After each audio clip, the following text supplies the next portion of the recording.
Buenas noches, estimadas y estimados amigos que nos siguen a través de la cuenta en Facebook del Archivo General de la Nación. Les saluda con mucho gusto su servidor Samuel Guzmán, subdirector de difusión del Archivo General de la Nación, y les doy la más cordial bienvenida a nuestra 10ª edición y la primera edición del 2020 del 2021, perdón, ando todavía arrastrando el maravilloso 2020, de este espacio de encuentro y diálogo con el Archivo General de la Nación.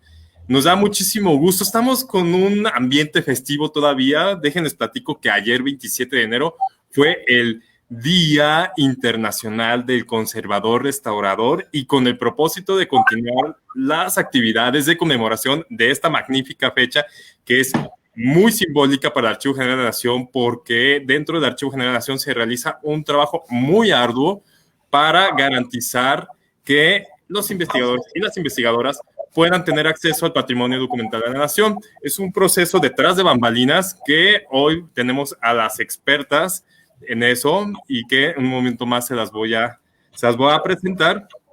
Pero antes les voy a compartir un pequeño video en el que vamos a conocer un poquito más, un resumen de lo que va a ser nuestra charla del día de hoy. Con estas personas que a mí me gusta llamarles de una manera a lo mejor un poco pues muy popular para mí, muy coloquial, pero son las doctoras y los doctores de los documentos. Cuando a los documentos les pasa algo, les duele algo, pues hay alguien que las atiende y que se encarga de restaurarles su estado de salud. ¿Y cómo lo hacen en el Archivo General de la Nación? Pues de eso nos vamos a dar cuenta en la charla del día de hoy. Entonces, permítanme, para contextualizar, les busco aquí un videito que nos va a ayudar a saber un poco más cómo está esta situación. Y con su permiso, allá vamos.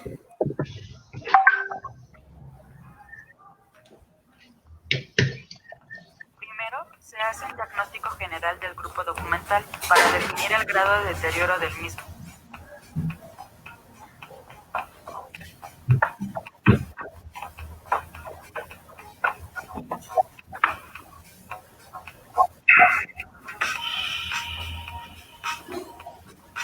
Posteriormente, se hace limpieza y desinfección para remover microorganismos. Durante este proceso, se hace el diagnóstico detallado de cada unidad de instalación para identificar el daño que pueda estar sufriendo el documento y definir la intervención adecuada.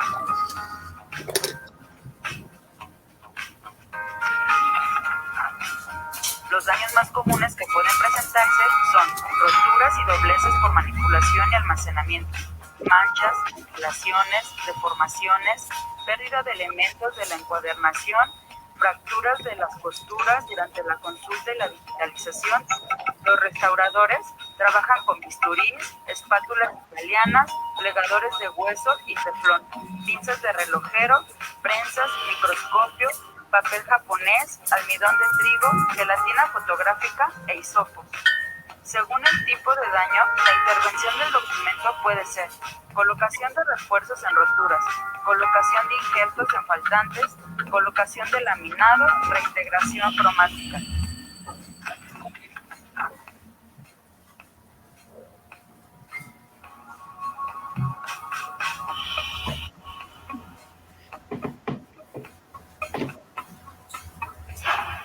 Finalmente, se confecciona el sistema de guardas para su devolución a depósitos y resguardo. El documento está listo para volver a ser consultado.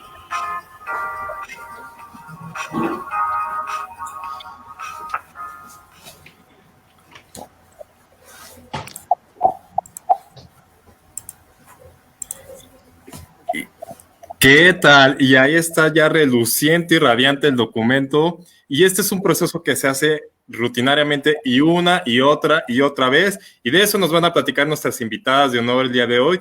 Tengo el gusto de presentarles a la maestra Dara Valencia, quien es la subdirectora que es subdirectora de Investigación y Conservación del Patrimonio Documental del Archivo General de la Nación. Nos acompaña también Susana Hoyos Velasco, que es jefa del Departamento de Conservación Preventiva, y también tenemos aquí a una restauradora que es Daniela Villarreal Reyes, también del Departamento de Conservación Preventiva. Bienvenidas, nos da muchísimo gusto que nos estén acompañando.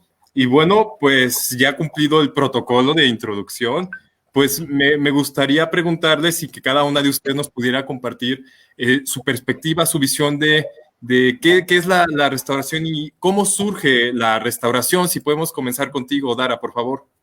Sí, muchas gracias, Samuel. Y bueno, pues también quisiera agradecer que nos invitaras a este diálogo, pensando precisamente en que ayer fue el Día Internacional de los Restauradores. Como dices, estamos de fiesta. Y pues yo creo que para contestar a tu pregunta, primero necesitamos como un poquito de contexto, ¿no? Un poco de historia. La restauración como tal, como una actividad, pues podemos decir que tenemos referencias desde el Renacimiento, y era una actividad que buscaba prolongar la vida de las obras de arte, ¿no? En este sentido, la restauración realmente nació como una disciplina enfocada prioritariamente en las bellas artes, ¿no? Principalmente la pintura, la escultura, la arquitectura. Durante el siglo XIX me gustaría que nos enfocáramos en realidad en este periodo de la historia. La restauración en realidad fungió como un recurso como más encaminado, sobre todo encaminado hacia la arquitectura.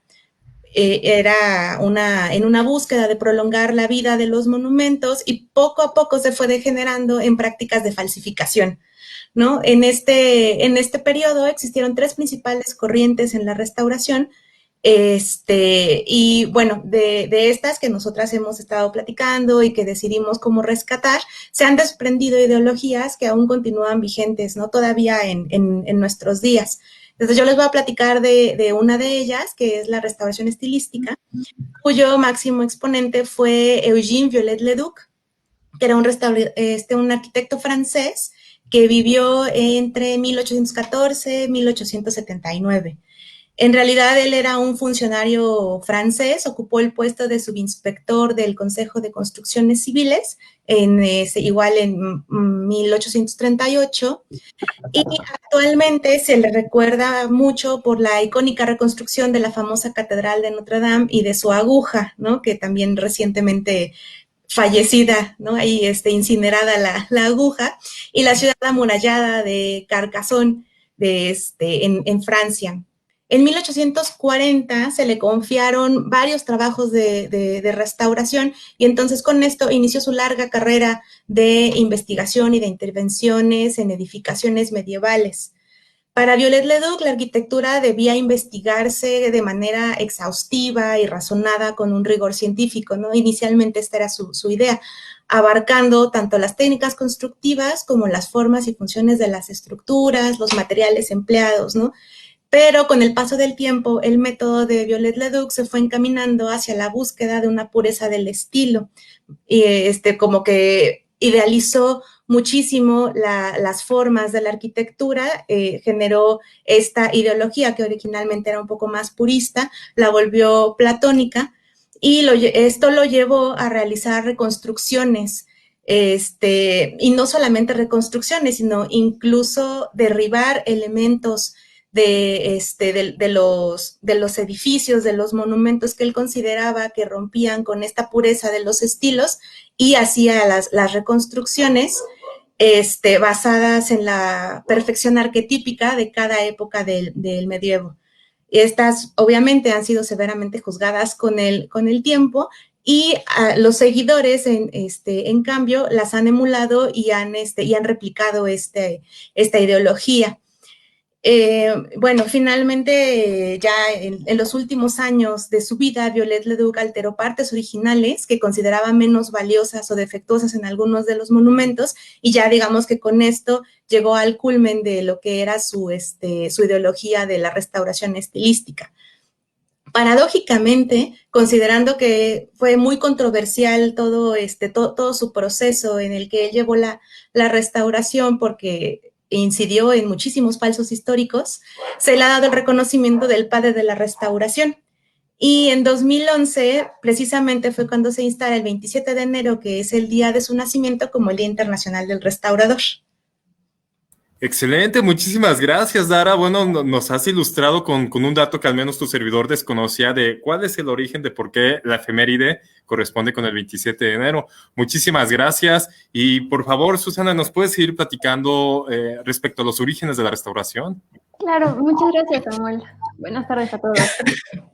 Bueno, justo retomando lo que estaba mencionando ahorita Dara, la segunda corriente que nos gustaría abordar es la del conservacionismo, que está muy representada por John Ruskin, que es un arquitecto, bueno, fue un arquitecto inglés que vivió entre 1819 y 1900, y fue muy defensor de la conciencia romántica, moralística y literaria como reflejos de la autenticidad histórica de los monumentos. Entonces, es muy opuesta a la ideología anterior y relaciona más la capacidad de la arquitectura de obrar como memoria de la actividad humana que se ha desarrollado en ella, y como tal se debe preservar con el mayor respeto, ya que es como un documento que nos ilustra la forma en que ha vivido la sociedad, idealizando de hecho un poco la ruina como parte del proceso natural de la vida de un edificio, muy similar a justo la vida de un humano que nace, vive y muere. Adicionalmente, veo una connotación moral en el arte, ya que este transmite los valores de la época a la que pertenece.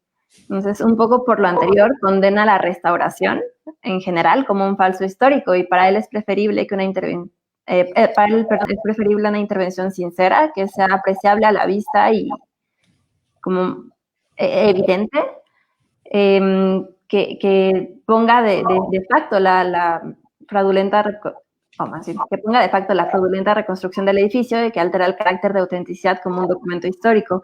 Y afirma que realizar una restauración es construir una nueva realidad sobre los restos de un edificio preexistente. Entonces, si llega a ser necesaria la restauración, se promulgó por la postura de emplear los mejores materiales y cuidar los detalles en todo lo que pueda llegar a afectar el uso del edificio. Órale, muy bien. Gracias, Susana. Y bueno, ahora también quisiéramos conocer, Daniela, tu perspectiva sobre los orígenes de la restauración. ¿Qué más nos puedes platicar al respecto, por favor? Hola, ¿qué tal? Bueno, pues yo voy a hablarles un poco sobre la restauración científica. Bueno, el padre de esta corriente es Camillo Boito. Y bueno, él fue un arquitecto y un profesor italiano que vivió entre 1836 y 1914. Y bueno, su ideología está un poco como entre la postura de Ruskin y de Viollet-le-Duc. Porque se niega a aceptar que el final del monumento es la ruina, pero también rechaza las reconstrucciones arbitrarias que degeneran en falsos históricos. Y una de las grandes aportaciones de Boito es que prioriza las acciones que eviten el deterioro antes que la restauración. Y bueno, él consideraba que la protección a los monumentos era una obligación del gobierno para procurar que perduraran sin la necesidad de ser intervenidos. No obstante, cuando un monumento requiere la intervención, retoma un poco de la propuesta de Ruskin sobre la autenticidad y como evidenciar las restauraciones, y lo conjunta con la ideología de Viollet-le-Duc sobre la necesidad de investigar de manera exhaustiva y con rigor científico la materialidad. Y también las funciones del monumento. Y bueno, todo esto deriva en la propuesta de realizar una investigación previa para obtener información sobre el monumento, hacer un registro previo y durante la intervención, así como distinguir los agregados mediante el uso de materiales distintos, pero que también sean compatibles con los materiales originales, a fin de evitar que el espectador caiga en error cuando aprecia de manera integral la obra. Y bueno, todas estas ideologías que él propone se perfeccionarían más tarde a lo largo del siglo XX. Muy bien, muchas gracias. Pues gracias por esta contextualización a nivel mundial y de la historia de la civilización humana. Es interesante saber, cómo surge como una necesidad del arte para extender la vida de estas obras. y cómo pues la misma palabra nos sugiere y nos da unas pistas, ¿no? De cómo restaurar, incluso pues el término en sí restaurar es de alguna manera tratar de restituir o regresar como las condiciones o las cualidades originales, ¿no? De una obra. Y pues gracias por meternos ahorita en un debate que no vamos a desarrollar, pero pues también sobre las intervenciones cuando pues justamente modifican la integridad, ¿no? O el espíritu esencial de la obra. Agradecemos muchísimo a la audiencia que ya nos estaba escribiendo. Por favor, déjenos sus comentarios en el chat. Vamos a tener un espacio de diálogo, y también conforme el avance de la charla, si se presta en el momento la duda, pues con gusto la abordaremos. Bueno, ya nos platicaron entonces a nivel mundial cómo rastrear los orígenes de la restauración. Susana, ¿nos podrías platicar en el caso particular de México cómo comienza a desarrollarse la restauración? Claro, pues en México, con la creación del INAH en 1939, la conservación y la restauración del patrimonio cultural empiezan a tomar un papel un poco más importante. Y fue en realidad gracias al descubrimiento de Bonampak en 1962 y a la importancia de la conservación de su pintura mural, que pues muchos seguramente la conocen, aunque sea virtualmente, y pues es maravillosa, es muy, muy bonita y con colores que pues yo creo que a todo mundo en ese momento los asombraron. Y bueno, justo, entonces con esta pintura mural que se descubrió en ese momento, la UNESCO se interesó en crear un centro de estudios para formar restauradores en México. Entonces, en 1966 se instala en el exconvento de Churubusco el entonces llamado Centro Regional para la Conservación y Restauración de Bienes Culturales, que después, entre varias gestiones que tuvo que hacerse entre la SEP y la UNESCO, en 1968 se creó el Centro de Estudios para la Conservación y Restauración del Patrimonio Cultural Paul Coremans, que actualmente es la conocida Escuela Nacional de Conservación, Restauración y Museografía, Manuel del Castillo Negrete, que fue de hecho el primer centro de educación formal para formar restauradores en toda Latinoamérica. Inicialmente, los restauradores mexicanos provenían de distintas formaciones académicas enfocadas más como a las artes plásticas y empezaron a tener estas inquietudes de formarse de manera profesional directamente con restauradores europeos que ya tenían justo lo que mencionábamos, como una trayectoria un poco más desarrollada, y principalmente con representantes de la corriente científica. De esta manera, estos pioneros de la restauración viajaron a Francia, Checoslovaquia, Italia, en busca de ahondar en su formación y recibir su capacitación directamente con estos teóricos. Entonces, bueno, gracias a estos esfuerzos, grandes teóricos como los Philippot y Paul Coremans viajaron a México a impartir cursos en este centro de estudios de Churubusco y empezaron a generar una currícula fundada en el sincretismo entre estas corrientes europeas que acabamos de mencionarles.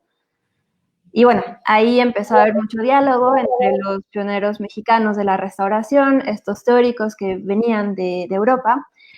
Y una de las principales ventajas que tuvieron estos pioneros mexicanos fue precisamente la de poder conversar y reflexionar junto con ellos, y les permitió identificar uno de los retos que tuvieron que enfrentar, que fue esta adaptación de las teorías de un patrimonio distinto, o sea, que se habían creado originalmente para un patrimonio distinto, enfocado más que nada a las obras de arte, a un patrimonio completamente, pues, mucho más, digamos, diverso, con una riqueza y diversidad sociocultural que no permitía su aplicación literal, tal como se manejaba en ese momento en Europa.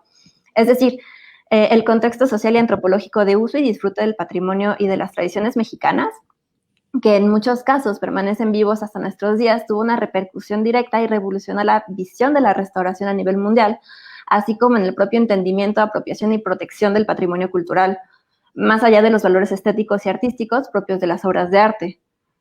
Esto encontró cauce en 1976, cuando se publicó la Carta de México, la cual amplía la concepción de patrimonio cultural justamente, de la cual podríamos rescatar un pequeño párrafo que me gustaría leerles, que dice, con el objetivo de lograr una más adecuada y completa defensa del patrimonio cultural y en garantía de su supervivencia y vitalidad, es de fundamental importancia la toma de conciencia por parte de las propias comunidades del valor de su tradición cultural. Esto solo se puede obtener a través de un progresivo y siempre más hondo conocimiento del carácter y de los elementos constitutivos del patrimonio mismo, mediante una investigación continua que comprometa la participación de la propia población local. Es también indispensable que esta documentación y sus resultados sean devueltos a la comunidad como un instrumento de defensa de la autenticidad y protección de su patrimonio.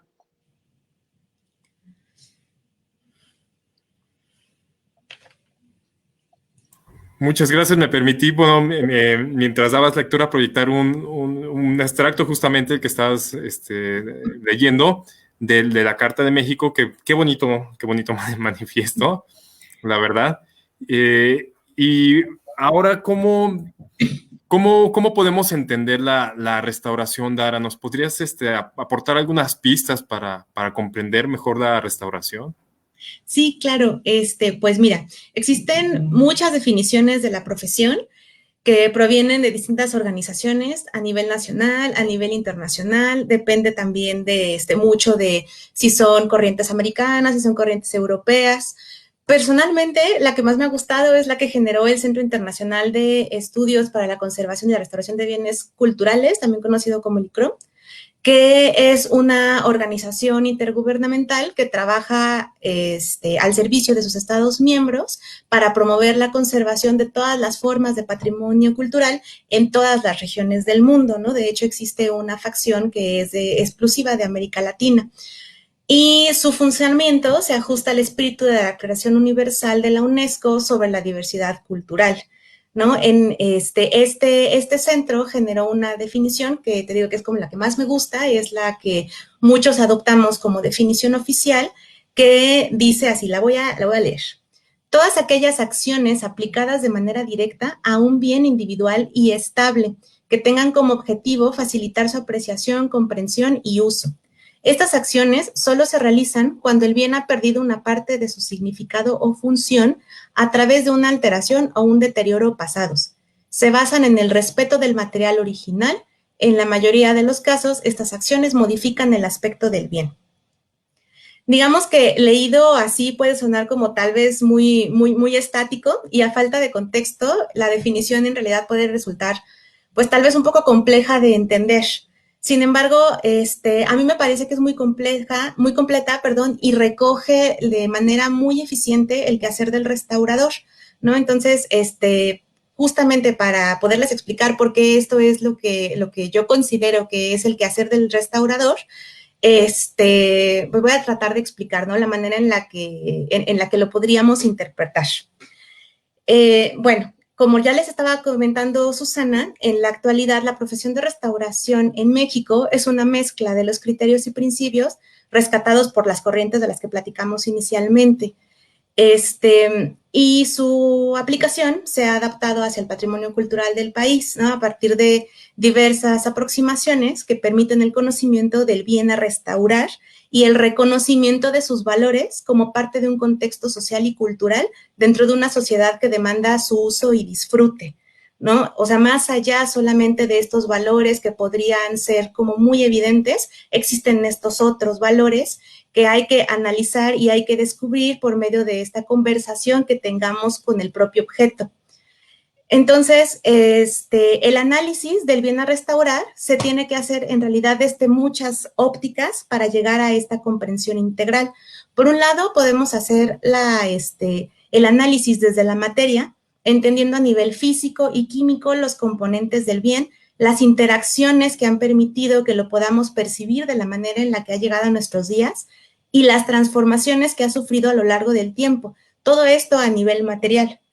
Por otro lado, también podemos analizarlo desde la óptica de la tecnología, teniendo el conocimiento suficiente de los métodos que permitieron la transformación de las materias primas en el bien cultural, ¿no? Digamos, como justo de cómo de ser una mezcla de materiales llega a ser un nuevo objeto. Y bueno, este conocimiento nos permite todavía una mayor comprensión de la materia. También está la visión desde su contexto de conformación, tanto a nivel histórico como social y cultural, y la manera en que ha convivido con el contexto, que pues el contexto en realidad es dinámico, no va cambiando, va mutando con el paso de los años, y esto nos da pie a hablar de la visión, del análisis antropológico.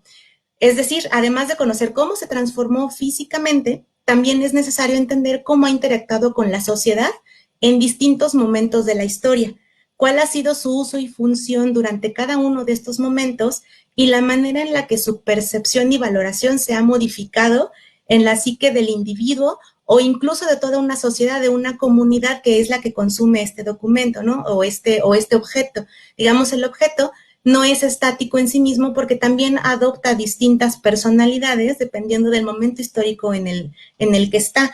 Existen también momentos políticos, momentos sociales, económicos, que generan que una sociedad perciba a un mismo objeto de distintas maneras que a veces podrían incluso ser antagónicas. Entonces, una vez analizado todo lo anterior, es posible tener un conocimiento integral del bien para generar una propuesta de intervención que sea adecuada para sus necesidades físicas y químicas, que sea congruente y compatible con su técnica de factura y materiales constitutivos, y que responda a la necesidad específica de la sociedad que demanda su restauración en el momento actual para su reinserción en un contexto sociocultural actual, considerando y respetando sus transformaciones que le dan identidad y originalidad. Wow, muy bien, pues gracias por ampliarnos esta interpretación, este entendimiento sobre la restauración, que pues no es nomás fijarse como a lo mejor ante el ojo del despistado pudiera ser pues nomás fijarse en sus características físicas, sino pues también es un análisis más profundo de su significado, de la significación que le ha dotado la colectividad a la cual está inserto, su función. ¿Y qué más nos puedes platicar al respecto, Dani? ¿Qué otras pistas nos puedes compartir para el entendimiento de la restauración y de los elementos a considerar cuando se va a hacer una restauración? Bueno, pues justo la restauración, para llevar a cabo tanto la propuesta de intervención como la intervención, se apoya de muchas otras profesiones que le ayudan a estudiar integralmente a los bienes culturales. Se puede apoyar de la química, de la biología, de la geología, de la historia o bien de la antropología. También depende un poco del tipo de bien que se quiere estudiar, el campo de especialización al que se va a recurrir. Y bueno, en el caso del patrimonio documental, se acerca mucho a la bibliotecología y a la archivística. La restauración, para poder llevar a cabo la investigación previa a la intervención, debe abordarse a nivel científico para determinar cuáles son los materiales que pueden ser empleados, de modo de que sean compatibles con los materiales originales de los documentos. La justificación la lleva a cabo, como desde el punto de vista antropológico, y a partir de la comprensión de su uso actual, como mencionaba Dara, y también su lugar actual en la sociedad para determinar cómo se va a llevar a cabo la intervención. Por ejemplo, no es lo mismo intervenir un documento que va a estar expuesto en un museo a un documento que va a estar manipulando constantemente un usuario. Y finalmente, la propuesta de intervención se realiza desde la perspectiva tecnológica, tomando en cuenta las herramientas que tenemos disponibles, los materiales y también las técnicas que van a, tener menos incidencia en los documentos. Excelente, gracias. Pues es un proceso muy complejo y con todas estas consideraciones que nos comparten, a mí me viene una reflexión y que creo que vale la pena traerla a la mesa. Yo me he fijado que muchas veces, a lo mejor pues entre el público no especializado, bueno, sí, entre el público no especializado, el público especializado lo sabe muy bien, pero de repente pues para el ciudadano como uno de a pie, me he fijado que se usan de repente indistintamente los términos conservación y luego preservación, ahorita hablando de restauración, valga la pena recalcar que, bueno, porque estamos en una institución en la cual de repente el término conservación pudiera tener dos connotaciones diferentes, uno desde el punto de vista de la archivística, que habla sobre la identificación o la selección de todos esos documentos que vale la pena mantener, o sea, conservar, por así decirlo, por sus valores o sus plazos, sus vigencias, pero en este caso particular que estamos hablando pues del trabajo de mantenimiento de la vida de los documentos, adopta otra connotación la conservación,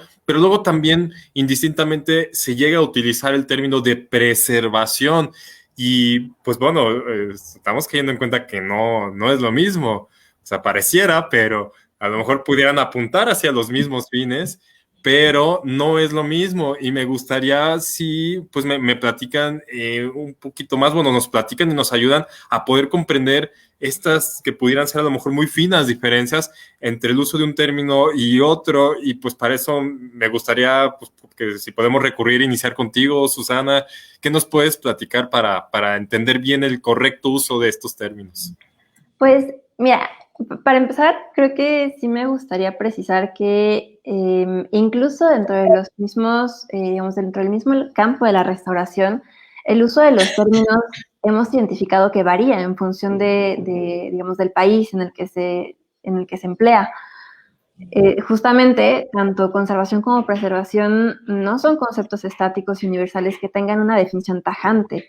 Existen diferentes acepciones dependiendo justamente del país, de la formación o del contexto, e incluso en algunos casos, en algunos casos, ambos conceptos se usan indistintamente. Por ejemplo, aquí a lo mejor poner como un pequeño ejemplo de este uso indistinto de preservación como conservación. Recientemente me parece en una entrevista al ILSE, el director de la GN, el doctor Carlos Ruiz Abreu, la entrevistadora preguntó justamente a cargo de quién está la preservación en la GN, a lo que el director contestó que queda a cargo del personal que está capacitado para la organización, descripción y digitalización, así como restauradores, obviamente también. Y bueno, esta respuesta obviamente está acertada, considerando que conservación y preservación justamente son frecuentemente usados como sinónimos. Independientemente del uso de ambas acepciones, es importante considerar que existen distintos niveles de acciones encaminadas a la salvaguarda del patrimonio. En este sentido, consideramos que se pueden retomar las definiciones de la norma mexicana de acervos documentales, lineamientos para su preservación, donde en un primer nivel está justamente lo que desde nuestro ámbito llamamos preservación, que son las acciones que se llevan a cabo en los rubros administrativos, de gestión y legales, tales como el desarrollo de políticas encaminadas a garantizar la permanencia física de los acervos documentales y la información contenida en ellos, mediante la obtención de recursos económicos, la formación de recursos humanos, las adquisiciones de materiales, herramientas, incluso mobiliario apropiados, el mantenimiento de las instalaciones, así como disposiciones legales enfocadas a la protección de los acervos. Cabe señalar aquí que si bien los restauradores tenemos incidencia en estas actividades, recaen principalmente en los altos mandos de las instituciones. Por ejemplo, en ese sentido, la cabeza de preservación de la GN sería el mismo director general. Y bueno, y en general en mandos medios también de otras áreas de las instituciones, que en muchos casos hemos notado que se consideran ajenas al acervo histórico y por lo tanto no se apropian de su rol en la preservación del acervo. Buenísimo, gracias por precisarnos entonces que la preservación es una esfera aún mayor que envuelve un conjunto mayor de actividades que tienen ese fin. Me tomé la venia, con su permiso, de proyectar durante el diálogo, estar proyectando algunas imágenes que dan cuenta justamente del trabajo que en la materia se realiza al interior del Archivo General de la Nación. Y bueno, perdone, después de esta interrupción me gustaría pedirte, Daniela, si nos puedes seguir platicando y aportar más elementos para comprender mejor el uso de estos términos. Sí. Bueno, un poco retomando la norma que mencionaba Susi, en un segundo nivel como un poco menos general o menos amplio se encuentra la conservación. que comprende a todas aquellas acciones, tanto directas e indirectas, que tienen como objeto garantizar la transmisión del documento en el mismo aspecto, es decir, en la forma y en el contenido que está en nuestros días, evitando la alteración de sus materiales y su función. Son medidas, bueno, que buscan disminuir o retardar el deterioro de los acervos, en este caso de los acervos documentales, y su objetivo pues es evitar o minimizar los futuros daños o las pérdidas mediante acciones preventivas que tienen incidencia en el entorno de los bienes. O sea, no es como algo que hagamos directamente sobre los documentos, ¿no? Es como mejorar las condiciones climáticas, mejorar las condiciones de resguardo, cuidar la manipulación. Y bueno, estas actividades demandan la colaboración activa de muchas profesiones de diversas áreas del conocimiento que no necesariamente están vinculadas a la restauración, sino que tienen incidencia, pero no son restauradores, ¿no? Como tal. Como decir, por ejemplo, los historiadores, los usuarios, todos ellos tienen incidencia justo en el entorno, no directo, y un poco directamente sobre el documento. Perfecto, entonces tenemos a un nivel muy amplio, en un nivel superior la preservación, luego tenemos a un nivel intermedio, podríamos decir, la conservación, y luego caemos a un punto ya muy específico, muy particular, que vendría siendo la intervención, la restauración. ¿Es así, Dara? Sí, precisamente así es. Y tal cual como tú lo mencionas, ¿no? Existen estas distintas esferas que hablan de la preservación, la conservación y la restauración. Y también así creo que es como existe esta correlación de la cantidad de personas y especialistas que inciden en cada una de las esferas, ¿no? En tanto en la preservación, así como se entiende desde esta norma que estamos citando, podemos hablar de que ahí pueden existir directivos, administrativos, incluso las acciones como la que tú haces en este momento de ayudarnos a difundir el trabajo que realizamos, además de la difusión de los acervos, también entraría como en estas acciones, ¿no? Después viene la conservación, que tal vez ya está un poco más enfocada en las personas que tienen un trato tal vez un poco más directo, más íntimo con los documentos, como podrían ser nuestros compañeros, los archivistas, los propios historiadores, ¿no? Nosotros también como restauradores podemos incidir en la conservación, y esta tercera esfera en la restauración, que ya es, digamos, como más especializada, muchísimo más enfocada y dirigida hacia el trabajo exhaustivo y directo sobre el documento, ¿no? Esta restauración implica las intervenciones directas de los documentos mediante técnicas, métodos para el tratamiento del deterioro, cuando así se haya caracterizado, y con el objetivo de recuperar su integridad física y funcional. Debe ser llevada a cabo por especialistas, precisamente por todo lo que acabamos de platicar que implica el tomar una decisión de restaurar. Pues sí existen especialistas dedicados a ello, y por esta razón las intervenciones tienen que ser planeadas y tienen que ser pues también muy, muy pensadas, y reflexionado incluso la necesidad de si debe ser restaurado un bien, un documento en este caso, o no, ¿no? Porque finalmente, como ya habíamos comentado, al ser la restauración resultado de una necesidad de la sociedad, tenemos que identificar cuál es la necesidad de esa sociedad para también identificar el nivel de restauración, porque también dentro de la restauración existen niveles. No puedes únicamente estabilizar el documento para tratar de detener el deterioro que tiene, o puedes tratar ya de hacer una intervención mucho más, pues, digamos, como más exhaustiva, más planeada, que impacta aún más en la manera en la que tú vas a ver un documento, porque pues sí lo va a dejar, va a generar cambios físicos muy perceptibles, ¿no? Y entonces también con esta idea de que tenemos que tener un conocimiento amplio, suficiente y general de cada bien que se interviene, aquí ya específicamente hablando del trabajo en el AGN, entendemos que existen muchos soportes documentales, ¿no? No solamente los documentos están soportados en papel, también hay documentos que están soportados en pergaminos, en textiles, en madera, ¿no? Entonces, el conocimiento de cada uno de estos distintos materiales implica una especialidad dentro de la propia especialización de restauración, ¿no? Entonces, por eso en ese sentido, nosotros en la subdirección hemos buscado trabajar con especialistas que estén diversificados en cuanto a el trabajo en material bibliográfico, material documental, en obra gráfica, en textiles o en pintura de caballete, porque también existen pinturas que son reconocidas como documentos y que tenemos a resguardo en el AGM.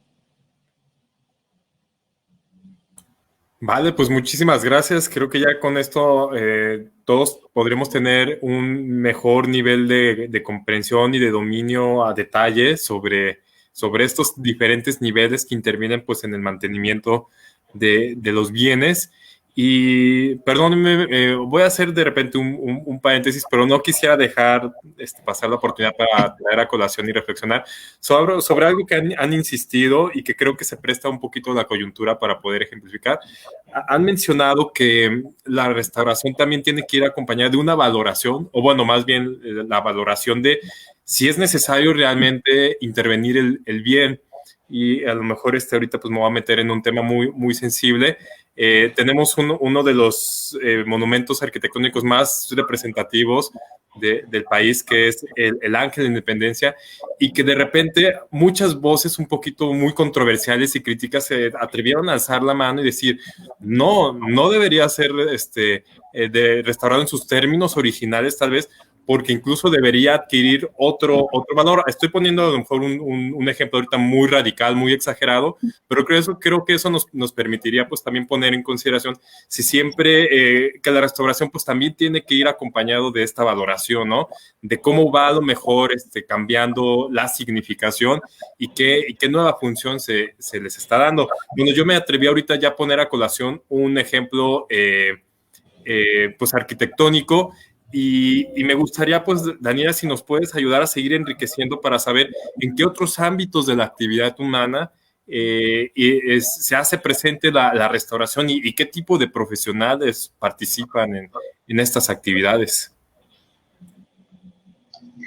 Bueno, pues existen muchos campos donde pueden incidir los restauradores, ¿no? Pero bueno, siempre es importante mencionar que este tipo de acciones de restauración deben de ser realizadas por profesionales, preferentemente egresados directamente de alguna escuela superior que oferte una licenciatura pues en restauración o en alguna materia pues afín.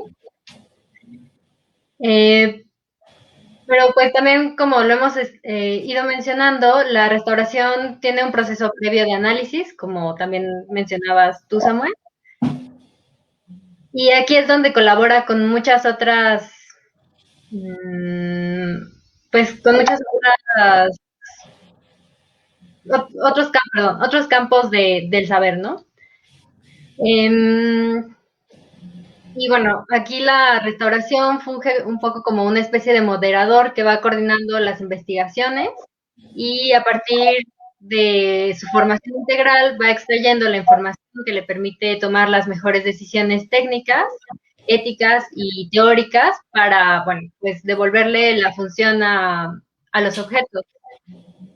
También, bueno, a diferencia de los restauradores y las restauradoras, que tenemos una formación profesional que se apoya de otras disciplinas para contribuir directamente a la permanencia de los bienes. Los bienes mediante la aplicación de métodos que subsanan o retardan las alteraciones. Los conservadores y las conservadoras van desarrollando un perfil que se va adquiriendo mediante la experiencia personal o laboral, y también va ligada un poco a la búsqueda de capacitaciones que están enfocadas a la mejora de las prácticas que garanticen la permanencia de los bienes mediante acciones directas o indirectas que eviten pues, las alteraciones. Es importante precisar que los conservadores pueden o no trabajar físicamente con los bienes. Por ejemplo, en nuestro ámbito, tanto los usuarios como el personal interno, que conforma, que se conforman por archivistas, historiadores, e incluso digitalizadores, pues tienen un papel sumamente importante, ya que, tienen contacto directo con los documentos históricos. Ellos pueden llevar a cabo acciones preventivas, tales como la correcta manipulación, la correcta colocación de los documentos dentro de las guardas, dentro de sus cajas, en la estantería, en los planteles. Al manipularlos durante los traslados, incluso limpiando los espacios, dándoles mantenimiento, notificándonos, por ejemplo, si encuentran algún deterioro sobre los documentos que consultan, sobre algún material documental que se encuentra fuera de sus cajas, alguna guarda en mal estado.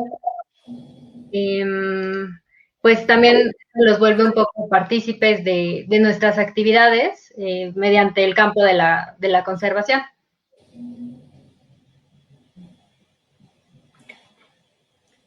Vale, buenísimo, gracias. Pues es una amplia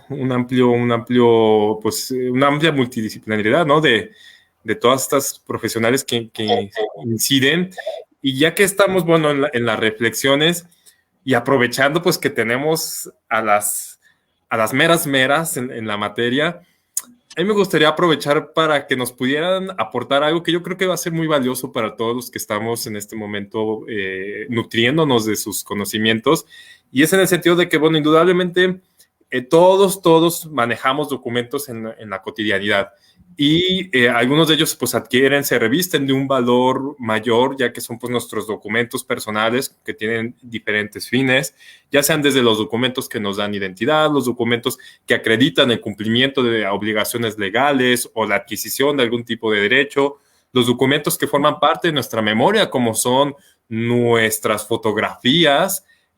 Ahorita pues sí estamos en una época digital donde la mayoría de las fotografías pues las generamos y las almacenamos en un soporte electrónico, pero habemos quienes, y creo que pues también va a ser el caso de muchas de las personas que nos acompañan, todavía mantienen pues estas fotografías impresas, y hay otros documentos también personales, como incluso que forman parte de nuestra memoria, que pudieran ser pues cartas, ¿no? Manuscritos que pues a lo mejor por ahí algunos enamoradizos pues todavía usamos intercambiar cartas, y que las mantenemos ahí pues con mucho cariño.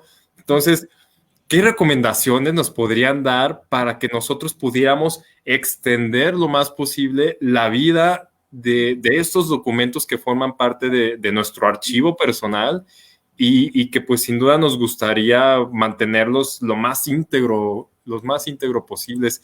Al respecto, ¿qué nos podrías tú sugerir, Susi, tú sobre todo que eres experta en la conservación de materiales fotográficos?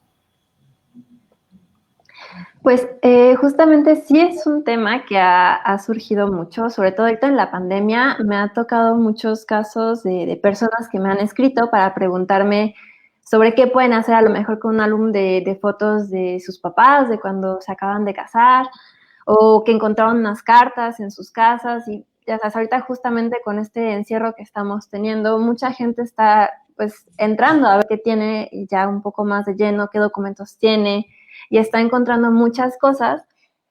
Y es una muy buena pregunta, y creo que viene muy a colación justo tanto en los temas que estamos hablando ahorita como en el contexto que estamos viviendo.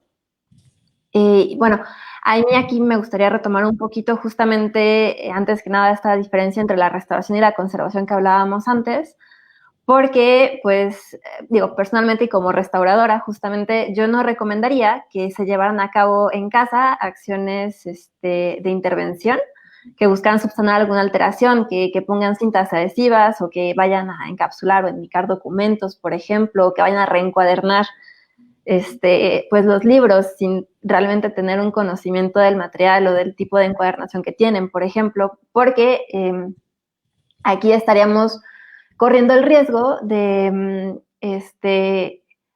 pues de dañar más el documento. Tal vez no se note inmediatamente y ahorita lo vas a ver. Por ejemplo, sí tengo el caso de una prima que me habló hace, yo creo que tendrá como unos meses, para preguntarme si podía enmicar unas cartas. Y le dije, pues, o sea, padrísima la idea, pero pues sí, ahorita se van a ver muy bonitas, muy chulas, no se te van a doblar, pero el proceso de enmicado en sí, pues implica calor, entonces no es amigo del papel. Entonces, en este tipo de ideas, yo más bien, digamos, me enfocaría a recomendar más que nada acciones de conservación que podemos llevar todos a cabo en casa. Yo ahorita justamente con unas fotos de casa de mis papás estaba intentando poner eso a prueba y me ha funcionado bastante bien. Y pues sí, o sea, justamente para acciones de restauración yo les aconsejaría que se esperen tantito y que sí acudan a un restaurador, que justo como mencionaba Dara, pues al final también hay especialidades, lo que comentabas, yo me especialicé en fotografía, pero al final, por ejemplo, Dani se ha especializado en libros, etcétera. Y bueno, regresando perdón un poco al tema, estas acciones preventivas que podemos llevar a cabo en casa pueden ser, aunque parezcan muy sencillas y que parece que no tienen ninguna incidencia aparentemente, pues sí la tienen a largo plazo. Uno que conoce ya cómo es la dinámica de deterioro de los documentos, les podemos decir que sí funcionan, aunque no parezca. Por ejemplo, estaba pensando hace rato que algo que podría, aquí tal vez en corto recomendar es que podrían guardar, o sea, podrían no guardar los documentos en zonas como en sótanos o en baños o en cuartos contiguos a baños, por ejemplo, cuartos de azotea o lugares que en general sean muy húmedos o con probabilidad de sufrir, por ejemplo, filtraciones de agua en periodos de lluvias. Y pues para zonas que están para personas que tienen como sus documentos y que viven en zonas muy húmedas o muy cálidas, siempre es importante que, digamos, que saquen a ventilar sus documentos un poquito, justamente como digamos, una revisión rutinaria de que siguen estando en buen estado de conservación y que haya una circulación de aire al interior de las cajas en donde los tienen, si es que los tienen en cajas, por ejemplo. Hay como diversas acciones que se pueden llevar a cabo como las que menciono, que a lo mejor hay muchas más, pero ahorita no estoy recordando. Hay, por ejemplo, métodos que se pueden hacer o que se pueden llevar a cabo, perdón, más bien, para disminuir la humedad relativa en caso de personas que viven en lugares muy húmedos. Hay desde bolsitas de sílica gel que se pueden poner ahí cerca de donde están guardando sus documentos, o incluso deshumidificadores. Digo, se vale también que si tienen y si pueden adquirir un deshumidificador, lo tengan en una zona donde están los documentos. Son ideas, pues. Órale, buenísimo, José. Entonces, fundamentalmente hay que cuidar los factores ambientales como primer elemento y en segundo, pues también cuidar los materiales en los que están guardados, ¿no? Oye, Susana, ahorita mencionabas lo de la sílica gel. De repente, pues yo creo que ya en muchos productos encontramos, sobre todo en los productos textiles, de repente los zapatos que vienen, bueno, estos sobrecitos con sílica gel. Disculpa, bueno, que te lo planteé, pero a lo mejor pues más de alguno pudiera ocurrírsele. Estos sobrecitos podrían servirnos justamente para ponerlos cerca y ayudar al control de la humedad. ¿Pudiera ser alguna alternativa casera a la mano? Podría ser. A mi perspectiva son muy chiquitos. Sí funcionan, digo, para este traslado de zapatos de un lado a otro en un periodo corto, pero cuando estamos hablando de una zona con un ambiente muy húmedo, o sea, que estamos hablando de una humedad relativa muy, muy alta y que hasta se siente a veces que entras a los cuartos y huele como humedad, a veces dicen, ¿no? Es un poco chiquito, digo, pueden ir juntando un montón, pero pues sí son muy chiquitos. Lo que también tiene la sílica gel es que se tiende a saturar. Eso es, creo que importante mencionarlo. Entonces, sí es también importante que periódicamente, y aquí estoy intentando recordar, porque sí, no tengo tan fresca ese dato. A lo mejor Dara o Dani tienen un poco más de información al respecto, pero me parece que podrían, hay casos en los que se recomienda, se puede sugerir que la sílica se ponga a secar. Hay quienes dicen que incluso metiéndola al microondas puede ayudar un poco a que se evapore la humedad que contiene la sílica y que pueda seguir sirviendo. Perdón. Pero ahorita no recuerdo bien el fundamento, tendría que buscarlo de nuevo. Órale, buenísimo, ¿no? De todos modos, pues nos has dado un panorama más amplio para extender la vida de nuestros documentos. Muchas gracias, pues qué emoción, ¿eh? O sea, yo si hubiera presenciado este diálogo, tal vez unos varios años atrás, me habrían dado ganas de estudiar la profesión de restauración, pero para los que a lo mejor pues no le sacan, no importa la edad, yo debería tal vez considerarlo. O que estén justamente ahorita valorando su vocación profesional. Si quisieran estudiar restauración, Dani, ¿cuáles son las escuelas de restauración en el país que pueden estar al alcance de las personas? Bueno, pues ahorita que comentabas que pues no hay edad, justo recordaba que yo tuve muchos compañeros que ya incluso a veces era su segunda carrera, amas de casa que les interesaba y se metían a estudiar pues ya algunos años más tarde. Y bueno, pues existen 5 principales escuelas aquí en México. En la Ciudad de México está la Escuela Nacional de Conservación, Restauración y Museografía, Manuel del Castillo Negrete, mejor conocida como la ENCRIM. Y bueno, oferta la licenciatura en restauración, 3 maestrías en conservación de acervos documentales, en museografía y restauración de patrimonio inmueble, y además tiene una especialidad en museología. También está en Guadalajara la Escuela de Conservación y Restauración de Occidente, ECRO, y bueno, tiene la licenciatura en restauración de bienes muebles. También está dentro de la Universidad Autónoma de San Luis Potosí, pues en San Luis Potosí, se ofrece la licenciatura de conservación y restauración de bienes culturales muebles, y bueno, pues yo estudié ahí, así que es una buena escuela. Y también está la Universidad Autónoma de Querétaro, pues en Querétaro, que oferta la licenciatura en restauración de bienes muebles. En Zacatecas también está la Escuela Estatal de Conservación y Restauración Refugio Reyes, que tiene la licenciatura en Conservación y Restauración. Y bueno, adicionalmente se encuentra en Cuernavaca el Instituto Botticelli, que tiene la licenciatura en Historia del Arte y la licenciatura en Conservación y Restauración. Y bueno, pues todas estas escuelas y universidades pues se dedican a formar restauradores profesionales especializados en diversas áreas, en diversos materiales, que desarrollan actividades tanto en la docencia, en la investigación, en la preservación y bueno, además en la conservación y en la restauración del patrimonio principalmente paleontológico, arqueológico, histórico y el artístico.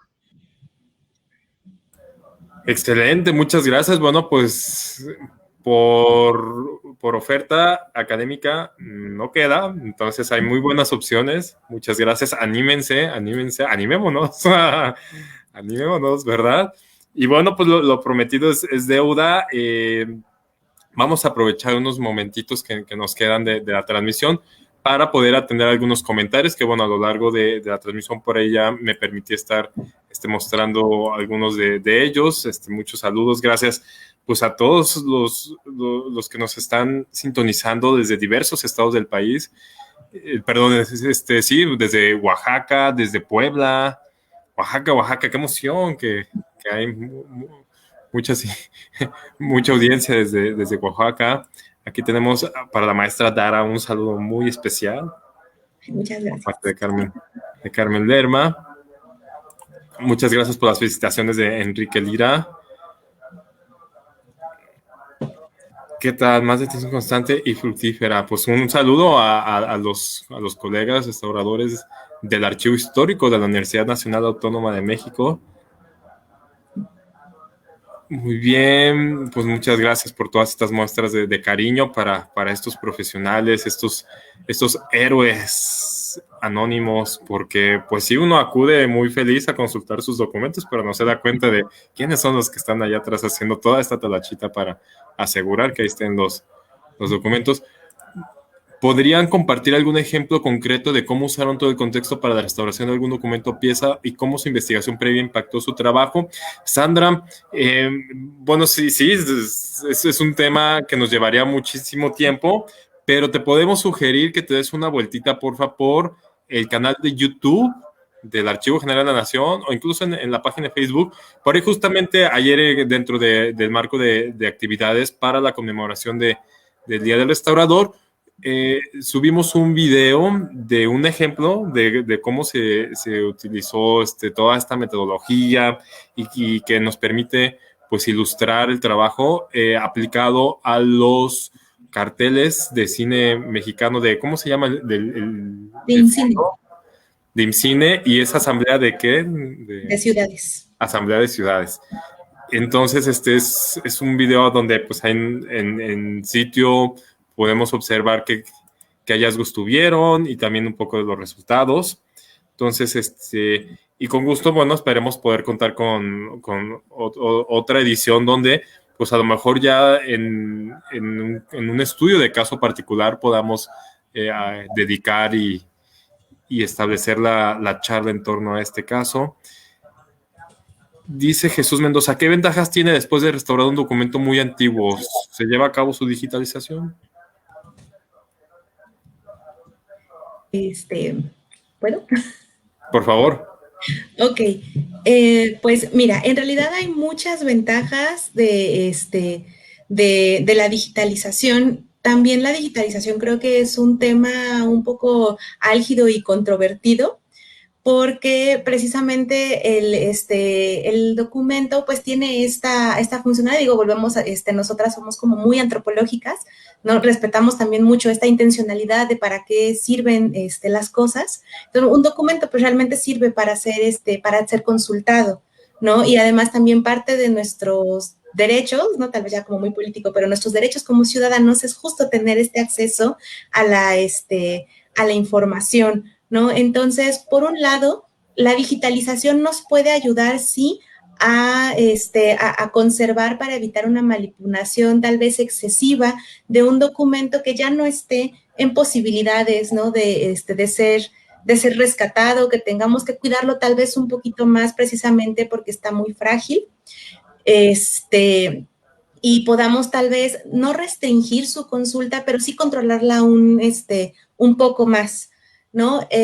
Pero también se entiende que la digitalización nos puede ayudar a que si no tenemos el acceso directo al documento, sí vamos a poder de todas maneras consultar la información que en él está plasmada. Habrá muchas cosas que perdamos en esta transición porque no vamos a poder digamos, disfrutar con nuestros sentidos del documento, tocar la textura, apreciarlo, ¿no? Incluso hay algunos estudios y muchas infografías que corren por ahí entre el ámbito de los restauradores de los olores de los documentos, ¿no? Que se asocian mucho también con olores de vainilla, porque todas esta oxidación de la celulosa tiene este tipo de efectos, ¿no? Que los documentos huelan a vainilla, por eso luego hasta nos gusta oler los documentos antiguos. Entonces, las ventajas pueden ser precisamente el que podemos garantizar una preservación, una vida un poco más larga sobre los documentos,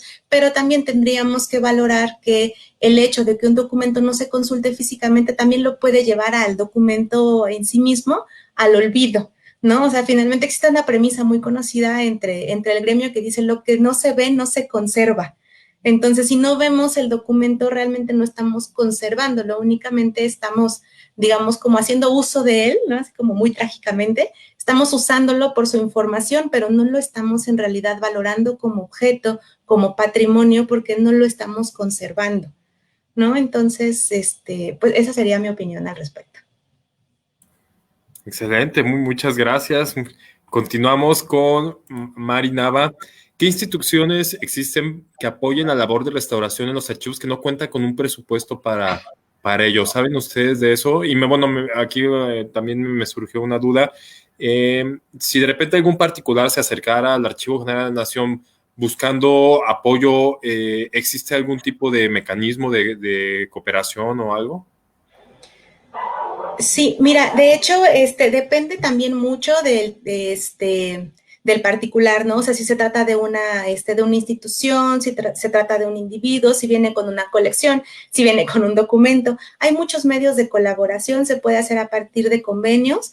Nosotros en realidad también atendemos asesorías, entonces pueden escribirnos directamente a nuestros correos institucionales, cualquiera de nosotras tres atendería la asesoría, asesorías que nosotros damos. A veces nos tardamos un poquito porque pues somos pocos restauradores y luego tenemos como muchas asesorías, muchas capacitaciones, y la verdad es que nos gusta contestarlas bien, de manera suficiente, darles también algunas lecturas, videos, apoyos, o sea, como que sí, contestar de manera muy integral. Las capacitaciones no tienen, bueno, las asesorías no tienen ningún costo. Y pues en cuanto a los mecanismos para que nosotros directamente podamos hacer las restauraciones, pues sí sería por medio de convenios, que eso ya se tendrían que promover directamente con la dirección, ¿no? Para poder solicitar ese tipo de apoyo. Por lo pronto son los mecanismos que tengo ahorita presentes. Muchas gracias, Dara. Si me lo permites, entonces ahorita en el chat de la transmisión voy a poner tu correo para que lo tengan aquí a la mano. Sí, claro. Y bueno, Candy Ruiz envía saludos a la maestra Dara y a todo el equipo desde Yucatán. Muchas gracias. Beto Paz, felicidades al equipo. Saludos desde Guadalajara, de la Maestría de Gestión y Desarrollo Cultural. Estimado Beto, muchísimas gracias. Qué bueno que nos estás acompañando en esta transmisión. ¿Cuál es el documento más? Ah, qué caray, bueno, ya está a nivel muy subjetivo, una valoración muy subjetivo, pero bueno, adelante, por favor, Sandra, le gustaría saber, en opinión de cada una, cuál es el documento más interesante, o yo creo que les haya levantado mayor fascinación a cada una de ustedes. Dani, comenzamos contigo. ¿Cuál se te viene a la mente? Ay, pues es que no he tenido mucha oportunidad de revisar todos los documentos, pero, por ejemplo, me gusta, bueno, a mí me parece muy interesante el Fondo de Hospital de Jesús. Tiene varias encuadernaciones originales que son muy, muy bonitas. Justo hay un volumen que es así como de este tamaño, así, bueno, tal vez no sé, pero es como muy gigante y está encuadernado en pergamino. Y bueno, a mí ese se me hace como súper, súper interesante y algún día me gustaría pues estudiarlo un poco más a fondo. Gracias. Susi, ¿tú qué nos puedes comentar? Pues concuerdo con Dani, el Fondo Hospital de Jesús es muy hermoso y tuve la fortuna de que estábamos justamente haciendo una pequeña revisión general del fondo cuando encontramos ese volumen que de verdad fue impresionante ver su tamaño. Pero igual va un poquito más apegado a mi especialidad. Me parecen muy interesantes las cuestiones de conservación que tiene que atender el Centro de Información Gráfica. Justamente, a lo mejor digo, no es un documento, sino es una dinámica de conservación que justamente por la variedad de soportes que tiene, porque estamos hablando desde fotografías, microfilms, fotografías de plata gelatina, fotografías de gran formato a color que tienen unas necesidades de conservación completamente distintas, VHS y cintas magnéticas de diferentes características, incluso objetos y textiles, como mencionaba hace un rato Dara, tenemos textiles ahí dentro del Centro de Información Gráfica. Comprender e intentar lograr una dinámica de conservación que garantice que todos los documentos van a estar en buen estado, no es completamente posible, y aquí, perdón, tengo que ser muy franca, no es completamente posible justo por las dinámicas, por las necesidades de cada uno de los documentos. Por ejemplo, a mí los que más me preocupan en cuestiones de conservación son justamente las fotografías a color, más contemporáneas, como de los 80s, de los 90s, que tienen digamos, mucha facilidad de alteración por cuestiones de humedad o de temperatura. Y los negativos fotográficos, que yéndonos al principio del siglo, son de 1910, 1920, y que están en soportes nitrato de celulosa o acetato de celulosa, y que son sumamente frágiles químicamente hablando. Entonces, lograr un espacio ambiental que permita una conservación para todos, y lograrlo es un gran reto que me parece fascinante y a la vez que nos trae vueltas de cabeza, yo creo que a todas. Pero digo, yo sé que no estamos hablando de un solo documento, pero yo creo que eso es lo que más me parece, lo que más me gusta. Órale, qué interesante, ¿eh? A mí ya me metiste el gusanito de la curiosidad y ojalá podamos dedicar un próximo Diálogos Digitales para hablar justamente del trabajo que se hace en el Centro de Información Gráfica y de los diversos materiales que tiene, que, híjole, yo creo que quedaremos encantados de conocer un poco más a profundidad. Y bueno, ¿tú qué nos cuentas, Dara? Pues mira, híjole, es que sí, elegir un documento más interesante es como súper subjetivo, como cuando te preguntan cuál es el documento más importante. Entonces, creo que yo voy a contestar diciendo cuál es uno que a mí me llamó mucho la atención. Hay un documento del Fondo Inquisición que tiene, bueno, que es un manuscrito.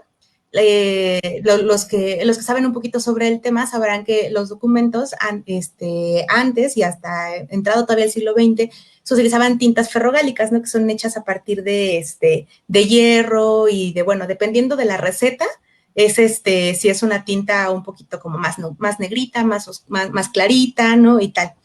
Entonces, hay muchas recetas de cómo generar, de cómo hacer tintas para, pues para hacer documentos. A lo largo de toda la historia y a lo largo de todo el planeta hay muchas recetas.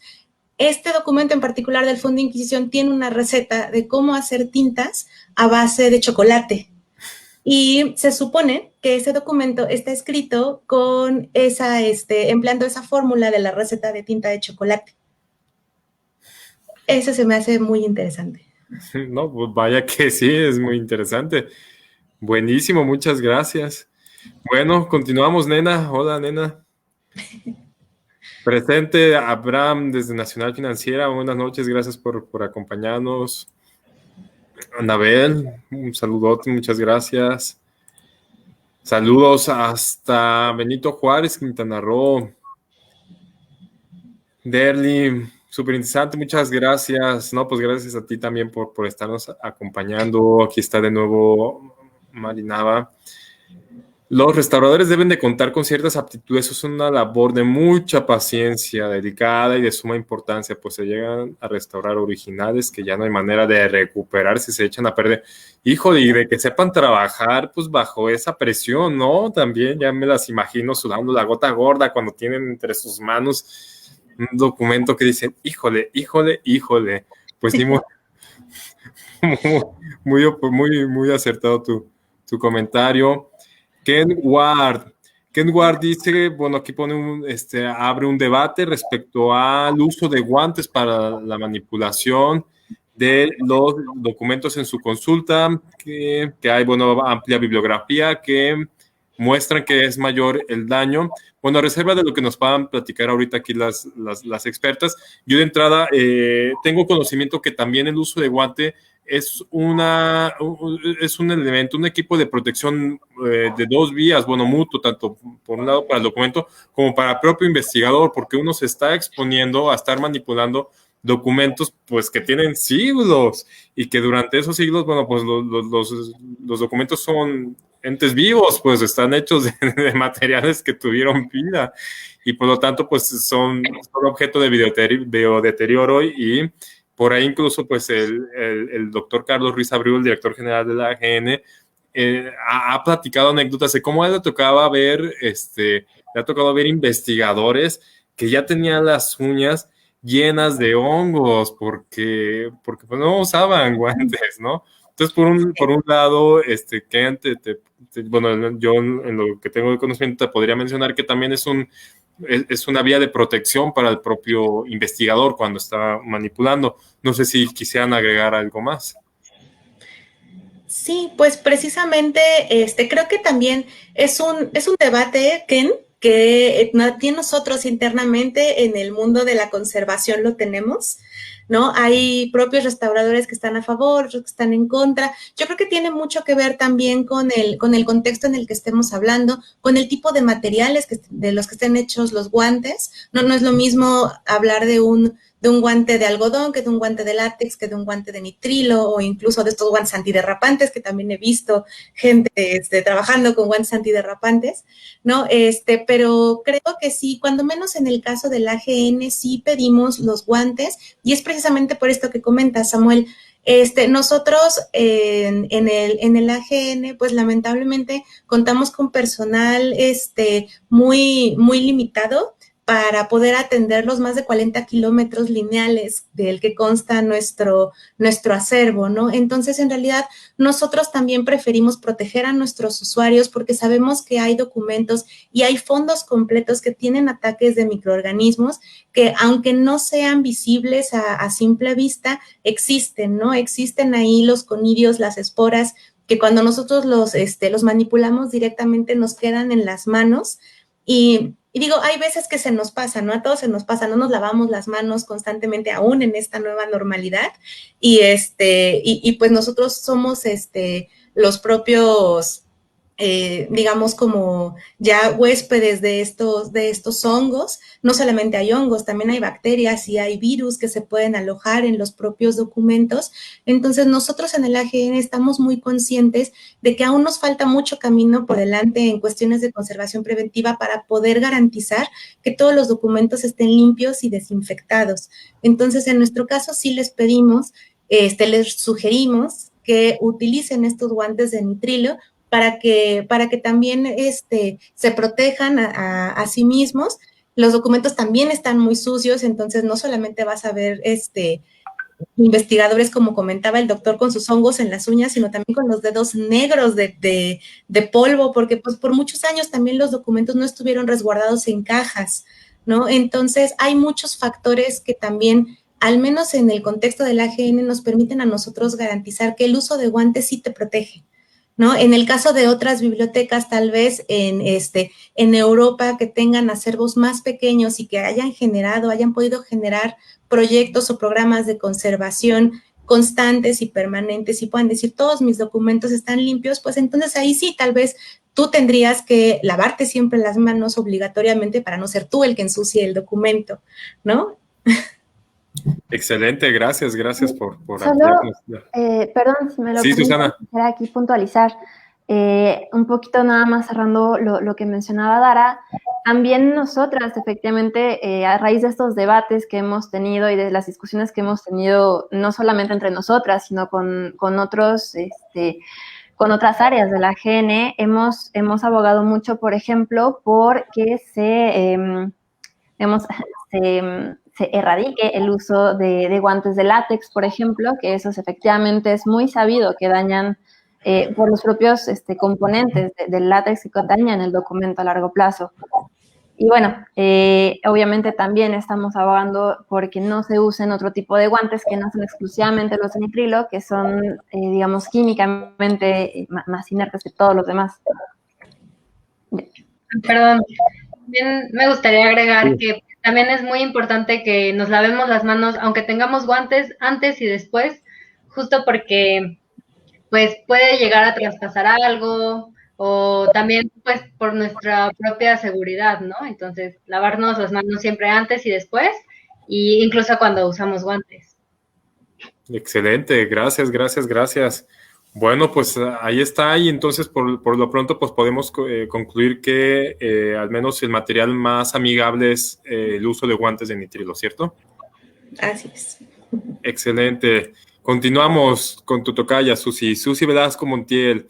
Una restauradora me dijo que quitara inmediatamente mis fotografías de los álbumes que salieron en los 80 que tenían líneas de pegamento y que han hecho que mis fotografías se pongan amarillas. Bueno, pues de entrada creo que el que tuvieran pegamento pues ya no era algo muy muy amigable, ¿no? ¿Qué opinas al respecto, Susana?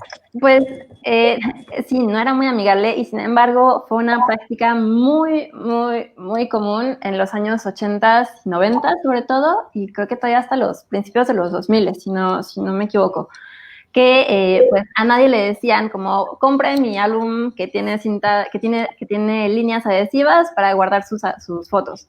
Se llamaban álbumes magnéticos, justamente porque en teoría era un adhesivo muy amigable que te permitía colocar las fotografías y quitarlas o recolocarlas en otra parte, pero algo que es muy sabido en el ámbito de la restauración es que el adhesivo no es amigo de ningún tipo de documento.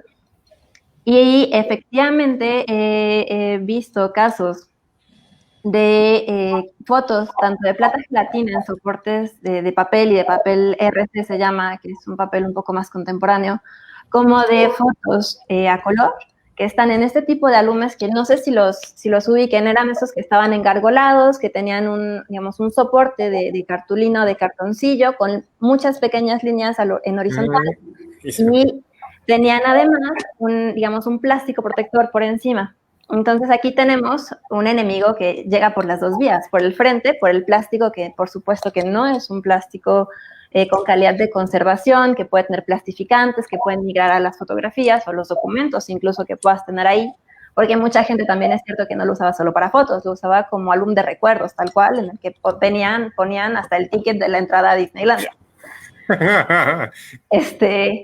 Entonces, regresando justo al tema, pues tienes por un lado el plástico por el frente que está librando sus plastificantes directamente a la parte de la imagen y por el reverso tienes las líneas de adhesivo que con el tiempo y sobre todo en lugares que son muy calurosos y muy húmedos, es muy sabido en nuestro rubro, en nuestro ámbito, que el calor y la humedad ayudan a que este adhesivo se reblandezca y empiece a permear por atrás, desde, imagínense, está así la foto, y aquí está el papel con el adhesivo, empieza a permear, digamos, de atrás para adelante, y eso repercute en las imágenes invariablemente. Entonces, en fotos en blanco y negro, que suelen ser de plata gelatina, ahí podemos ver un amarillamiento por franjas, o incluso en algunos casos ya más graves, un desvanecimiento de la imagen.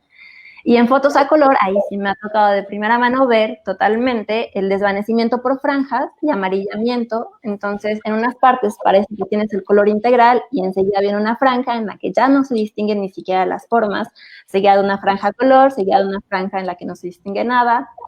Y sí, efectivamente es uno de los casos caseros más, más dados y que mucha gente no se da cuenta porque justamente son imágenes o álbumes de los 90, de los 80 que llegan a olvidarse por años. Entonces, cuando lo vuelves a sacar, oh sorpresa, tu imagen ya se ve a medias. Claro, entonces, por favor, si en casa alguien está recordando que tiene por ahí en su baúl de los recuerdos uno de esos álbumes, corre inmediatamente ahorita a checar cómo está la situación. Y si fuera el caso, ¿a qué lo sugerirías que los migrara?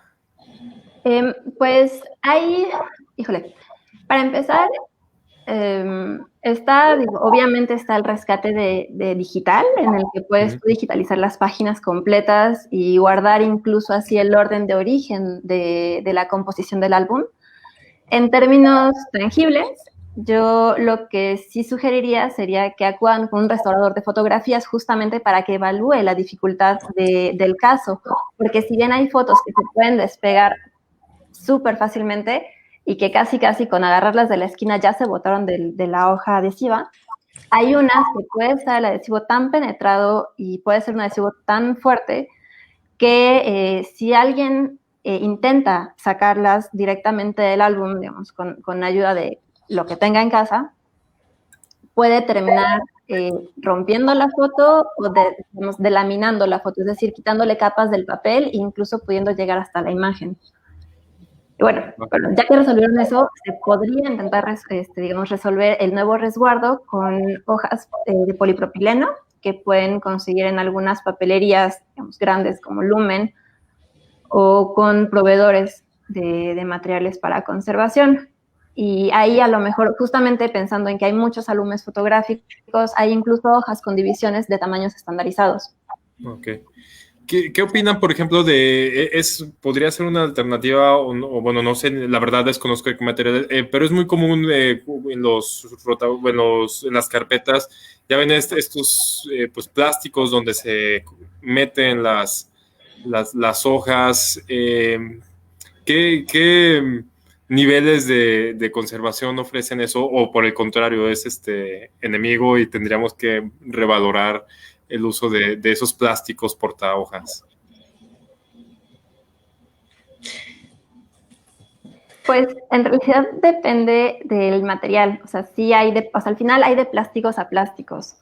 No todos los plásticos portahojas son, o sea, no podemos estigmatizar todos los plásticos portahojas porque al final habrá algunos que sean de plásticos, digamos, amigables, entre comillas. Digo, el plástico nunca es el mejor amigo de los documentos, pero podemos acudir a plásticos como el polipropileno que mencionaba hace un momento, que tiende, o generalmente digo, también hay que verificar que no tenga plastificantes, que esos, independientemente de la naturaleza del plástico, es contraproducente.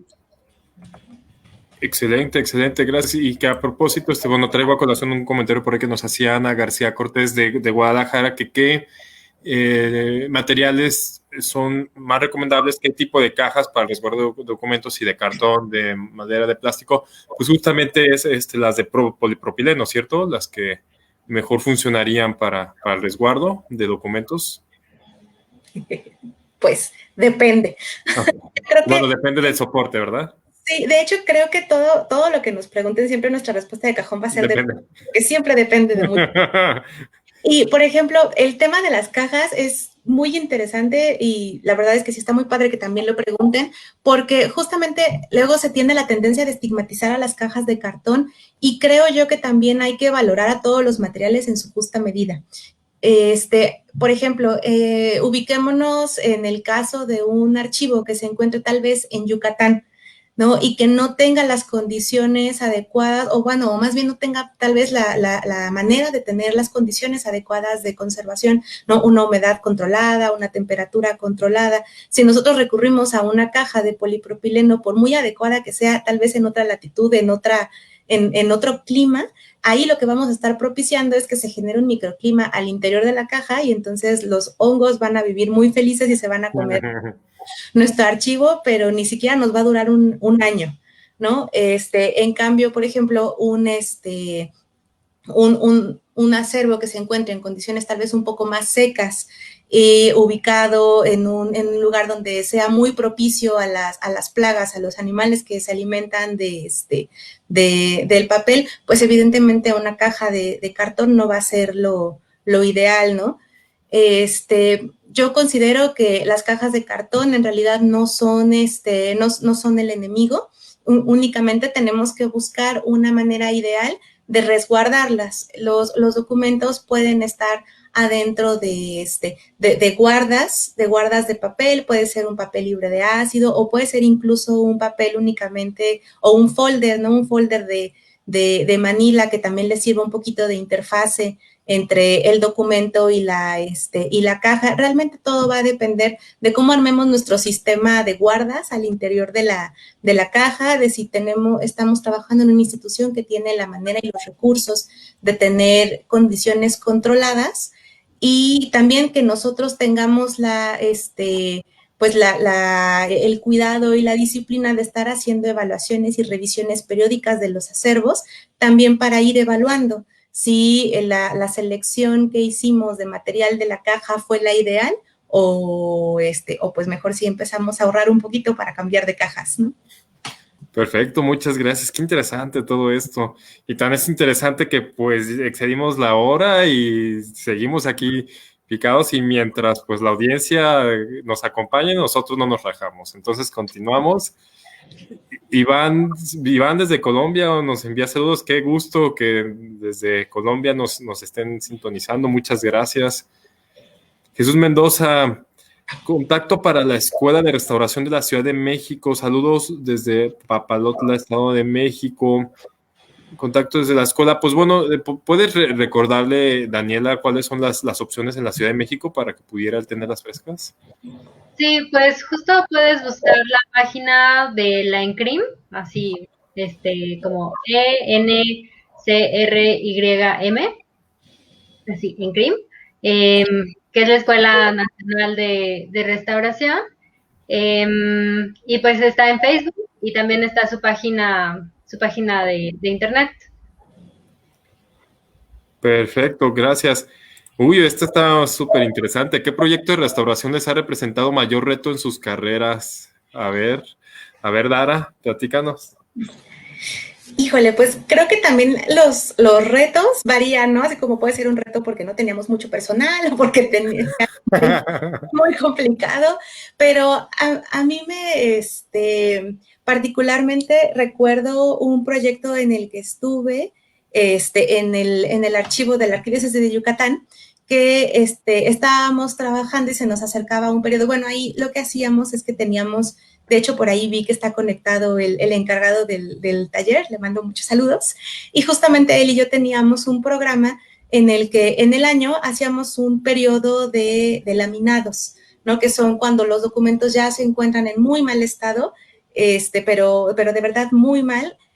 Ahí en el archivo histórico de la Arquidiócesis de Yucatán, los documentos sí los puedes llegar a encontrar como en forma de rompecabezas. Las tintas, precisamente al estar sometidas a estos climas tan extremos de humedad y de temperatura, empiezan a oxidarse y literalmente se vuelven carbón, se carbonizan y queman los documentos. Entonces, al final puedes tener adentro de tu caja de archivo un montón de cachitititos de papel. Entonces, en nuestras jornadas intensas que teníamos de laminado, nos poníamos metas, y ya era así como metas personales, ¿no? De hoy vamos a laminar cada quien 12 documentos y mañana subimos a 15 y tal, ¿no? Porque nosotros teníamos en realidad que cumplir una meta de metros lineales intervenidos al año. Entonces, precisamente cuando apenas iniciábamos con estos procesos, no teníamos idea en realidad de lo que estábamos hablando cuando nos plantábamos estas metas, porque no habíamos hecho una revisión muy exhaustiva previamente de cómo estaban los documentos en realidad. Dijimos, pues sí, ya vimos más o menos cómo están, ¿no? Vamos a plantearnos esta meta y pues adelante. Cuando llegamos a los documentos nos dimos cuenta que sí teníamos que estar armándolos como rompecabezas y teníamos ya, habíamos preparado todos los materiales, entonces teníamos que estar como maquila china entre que colocando los documentos y colocando los cachitos de papel, y además también teníamos el problema de que pues ninguno de los dos sabíamos en realidad paleografía, ¿no? Entonces únicamente estábamos tratando de entender qué es lo que decía el documento para armar estos cachitos mientras el adhesivo estaba ahí todavía húmedo. Buscábamos que no se nos secara, que no se nos deformara la hoja.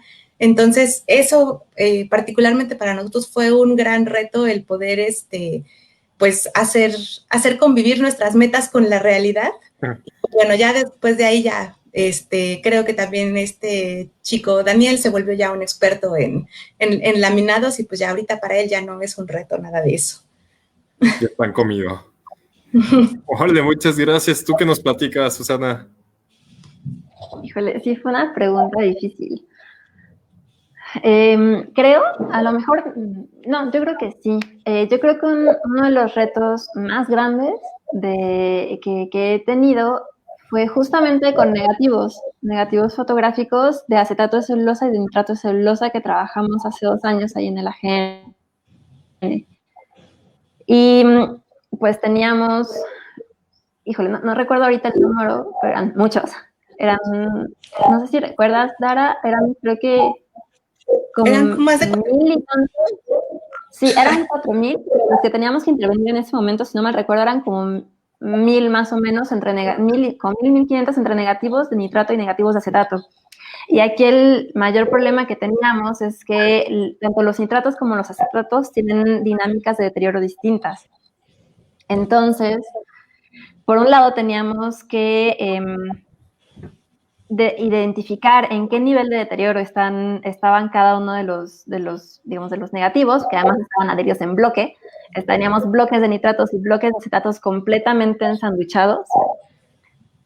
Y pues ver cómo había que proceder para despegarlos. Hay justamente una postura digamos, en cuestión de conservación de fotografías de que no es recomendable hacer este tipo de separaciones justo por el riesgo que implica para muchos negativos en función de su nivel de deterioro, el separarlos.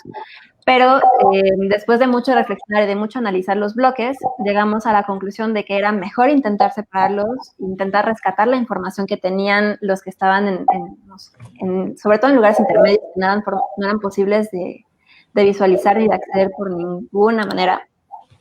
Entonces, los metimos todos a cámaras de humectación.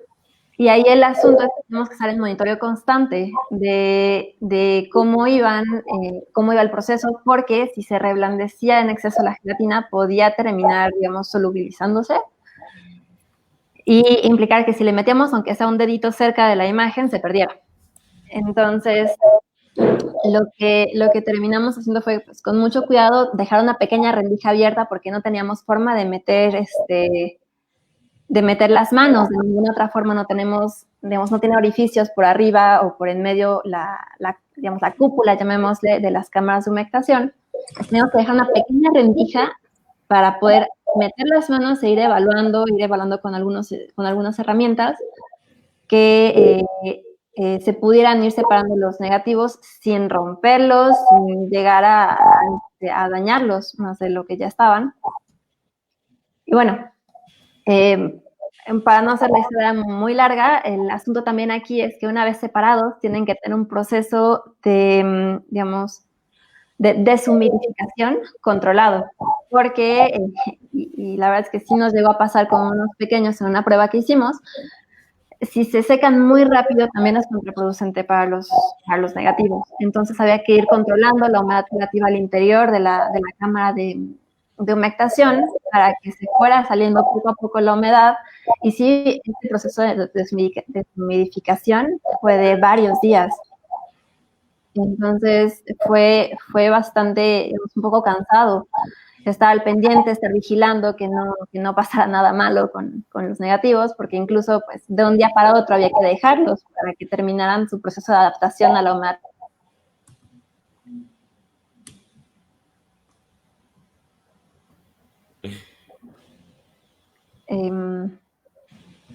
Ya, eso, sí. Buenísimo. ¿Y tú, Daniela, qué nos platicas? Pues yo creo que más bien siempre me he dedicado un poco como a la cuestión conservativa, más que a la restauración directamente. Y bueno, pues creo que el mayor reto, pues actualmente, como mencionaba Dara, pues creo que me he enfrentado a la limpieza y a la desinfección de fondos como indiferente virreinal, por ejemplo, que es un fondo pues, grande, y pues algunos volúmenes pues se encuentran en malas condiciones, entonces vuelve un poco complicado pues como estabilizarlos para que puedan regresar pues a su depósito, que más adelante podamos hacer una propuesta de restauración o de estabilización para este fondo, que pues puedan estar como que al 100 para la consulta. Creo que ese es el mayor. Vale, muchísimas gracias. Por acá tenemos a Yasjared Hernández. ¿Podrían mencionarnos cuáles son los daños más comunes en los documentos resguardados por el AGN? Susana, ¿a ti te gusta de repente responder mucho a esta pregunta? Por favor, compártenos cuáles son las amenazas principales que sufren los documentos de la AGN. Híjole, es que todos los documentos están, independientemente de la AGN o no, están sometidos a muchos factores de deterioro, desde los ambientales hasta nosotros mismos, como el factor humano, pues, no lo recuerdo, es el factor humano en general. Y creo que en particular es uno de los más riesgosos, porque al final algo que no suele tomar mucho en cuenta las personas No sé si yo quiero pensar que es como una cuestión de desconocimiento, de bueno, yo solo estoy revisando el documento hoy, no va a pasar nada. Hay un proceso descuidado de manipulación. Entonces, me ha tocado platicar con personas y dicen, pues solo es por hoy. Entonces, bajo esa idea de que solo es por hoy, solo es un ratito, solo son 5 minutos, hay muchas malas prácticas. Y que si uno lo piensa, pues sí, que uno lo haga, pues a lo mejor puede no ser tan grave o no puede no reflejarse inmediatamente. El problema es cuando esta práctica se repite y se repite y se repite y se repite constantemente, diariamente, durante meses o años. Y ahí es cuando te pones a pensar como, bueno, pues a lo mejor sí sería importante poner mi granito de arena para a lo mejor colocar bien los documentos adentro de su caja o poner bien los documentos sobre la mesa, no dejarlo colgando, no sé, como con la patita así de fuera, no dejarlo mal abierto o forzar la apertura del documento, de un libro, por ejemplo, de un volumen encuadernado. Hay personas que dicen, solo quiero ver la parte que está aquí. Y entonces, pues, significa que forcen esa apertura del documento. Tiene que controlarse mucho porque de lo contrario empiezan a fracturarse de los lomos. Bueno, es como un ejemplo de muchos que pueden pasar. Yo creo que desde mi punto de vista es uno de los más graves y bueno, no sé, Dara o Dani aquí qué puedan aportar. Yo creo que mucho. Sí, pues yo coincidiría contigo, Susi. Realmente los daños más comunes sí se relacionan con el factor humano, ¿no? Tiene que ver con la manipulación, con el resguardo, y en realidad es con la manipulación en cualquier momento, ¿no? Durante la consulta, durante los propios procesos técnicos que nosotros también como restauradores podemos hacer de manera a veces sin querer, como rápida. Yo creo que lo más común que podemos nosotros encontrar en el AGN pueden ser, pues tal vez, deterioros derivados de dobleces, ¿no? Deformaciones, porque tal vez se meten muchos documentos en una caja o se meten muy poquitos documentos en una caja, entonces quedan como desmayados adentro, ¿no? Pero yo creo que en realidad sí, yo coincidiría con Susana, todo tiene que ver con bueno, no todo, pero la mayoría tiene que ver con con el manejo. Excelente, muchas gracias. Bueno, continuamos. Juan Carlos Peña Llerenas. Tengo un libro muy antiguo y me gustaría restaurarlo. ¿Qué tan costoso sería que un profesional dijera, híjole, pues no sé si tengamos por aquí a la mano el estudio de mercado de los profesionales como para darte un referente, pero no sé si le pudieran sugerir a Juan Carlos algunos servicios de profesionales? Bueno, no sé, Juan Carlos, si estés en la Ciudad de México, pero ¿ustedes conocen de algún servicio de particular de restauración en la Ciudad de México? Pues en realidad hay varios, hay varios restauradores particulares, y de hecho en las ciudades en donde creo que hay más. No sé, en el momento no tengo así como un listado, pero pues si quieres te podemos posteriormente dar la información, ¿no? Y tú, Samuel, nos podrías apoyar tal vez a ponérsela en comentarios. Sí, con gusto. Ya cuando tengamos el dato identificado, lo ponemos por aquí por el chat. Muchas gracias. Continuamos. Tomás Francisco Vázquez. ¿Cuál sería el proceso para poder hacer una investigación a manera de distancia? Híjole, Tomás Francisco, de momento tenemos una cantidad muy limitada de documentos digitalizados y que están al alcance de cualquier persona vía internet a través de la Guía General de Fondos en Línea. Podría ser un inicio para que puedas ir identificando cuál es el contenido, por lo menos de los documentos históricos que resguarda el AGN. Eso sí, bueno, el catálogo es muy amplio. Es casi lo equivalente a la base de datos del Ciranda, como si acudieras a las computadoras del AGN. Entonces, por el chat ahorita te ponemos, la página es archivos.gov.mx/guía general, y por ahí puedes comenzar a visualizar cuál es el tipo de temáticas o de información que tú podrías conocer de los documentos históricos que resguarda el AGN, y una vez que los identifiques, y si no están digitalizados y disponibles ahí, pues sí ya sería necesario que te trasladaras al Archivo General de la Nación una vez que las condiciones sanitarias pues restablezcan el servicio. Muchas gracias, dice Mari. No, pues gracias a ti, Mari. Muy interesantes los temas, Abigail, gracias. Saludos al equipo de conservadoras excelentes, profesionales del AGN, de parte de Carlos. Buenas noches, Juan, muchas gracias. Luis Jiménez, buenas noches desde Tabasco, muchas gracias. Tienen catálogo de documentos de las haciendas, me interesa el estado de Hidalgo. Igual, Juan, te sugerimos darte una vueltita por archivos.go.mx, /guía general, y para que ahí puedas explorar un poco si hay algún fondo documental que pudiera contener información al respecto. Kukli Maxower, saludos a los participantes, me encantaría visitar a la AGN una vez que mejoren. Pues a mí también me encantaría ya estar de vuelta en las instalaciones de la AGN, compartimos el mismo anhelo, pero por lo pronto te podemos sugerir que te des una vueltita por la página de la AGN, go.mx/AGN, y por ahí podrás encontrar la opción de un recorrido guiado virtual a través de la aplicación de Google Street View, o si te metes directamente al Maps de Google, y te vas y te sitúas sobre el Archivo General de la Nación, te va a dar la opción de emprender un recorrido virtual. Y también por ahí en YouTube tenemos un video recorrido grabado por nuestra mediadora Lidia Gutiérrez, donde también pues, puede de alguna manera compensar un poquito pues, la falta de acceso a las instalaciones. Dara, Irma te manda saludos, Irma Lidia Zárate.